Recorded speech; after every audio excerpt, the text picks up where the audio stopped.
તો હેલો મિત્રો, ફાઇનલી આપણે વાઘેશ્વરી માના મંદિરે પહોંચી ગયા છીએ. જોઈ શકો છો, માના દર્શન કરાવું તમને. અને મિત્રો, વિડીયો જો સારું લાગ્યું તો વિડીયોને લાઇક કરી દેજો. ચેનલ ઉપર નયા છો તો સબસ્ક્રાઈબ જરૂરથી કરજો. આવા જ અવનવા આપણે કચ્છના વિડીયો લાવતા રહીશું. તો જેટલું બને એટલું શેર કરજો વિડીયોને. તો મિત્રો, આ છે આપણા હબાય ગામનું જેમાં વાઘેશ્વરી માનું જે મંદિર છે ત્યાંનું લોકેશન, જે ભુજથી 25 થી 30 કિલોમીટરના અંતરે આવેલું છે. જોઈ શકો છો મિત્રો મંદિર.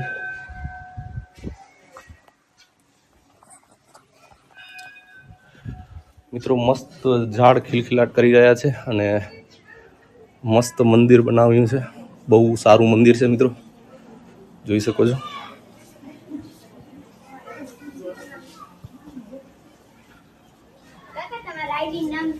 The Kutchi rider.